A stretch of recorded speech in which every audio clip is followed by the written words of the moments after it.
उत्पत्ति अध्याय 1 सृष्टि का वर्णन। आदि में परमेश्वर ने आकाश और पृथ्वी की सृष्टि की, और पृथ्वी बेडौल और सुनसान पड़ी थी, और गहरे जल के ऊपर अंधियारा था, तथा परमेश्वर का आत्मा जल के ऊपर मंडलाता था।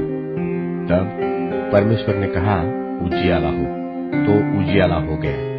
और परमेश्वर ने उजियाले को देखा कि अच्छा है, और परमेश्वर ने उजियाले को अंधियारे से अलग किया, और परमेश्वर ने उजियाले को दिन और अंधियारे को रात कहा, तथा सांझ हुई फिर भोर हुआ। इस प्रकार पहला दिन हो गया। फिर परमेश्वर ने कहा, जल के बीच एक ऐसा अंतर हो कि जल दो भाग हो जाए। तब परमेश्वर ने एक अंतर करके उसके नीचे के जल और ऊपर के जल को अलग कर दिया, और वैसा ही हो गया।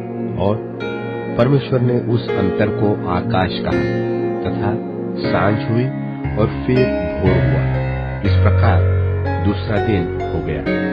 फिर परमेश्वर ने कहा, आकाश के नीचे का जल एक स्थान में इकट्ठा हो, और सूखी भूमि दिखाई दे, और वैसा ही हो गया।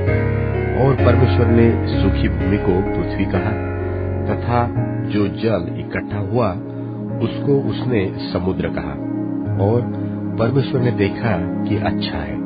फिर परमेश्वर ने कहा, पृथ्वी से हरी घास तथा बीज वाले छोटे छोटे पेड़ और फलदायी वृक्ष भी, जिनके बीज उन्हीं में एक एक की जाति के अनुसार होते हैं, पृथ्वी पर उगे, और वैसा ही हो गया। तो पृथ्वी से हरी घास और छोटे छोटे पेड़, जिनमें अपनी अपनी जाति के अनुसार बीज होता है, और फलदायी वृक्ष, जिनके बीज एक एक की जाति के अनुसार उन्हीं में होते हैं, उगे।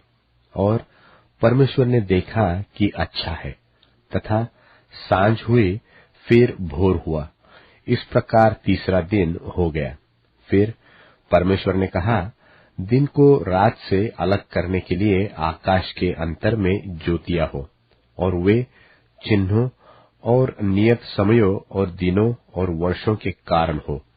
और वे ज्योतियां आकाश के अंतर में पृथ्वी पर प्रकाश देने वाली भी ठहरे, और वैसा ही हो गया। तब परमेश्वर ने दो बड़ी ज्योतियां बनाई। उनमें से बड़ी ज्योति को दिन पर प्रभुता करने के लिए, और छोटी ज्योति को रात पर प्रभुता करने के लिए बनाया। और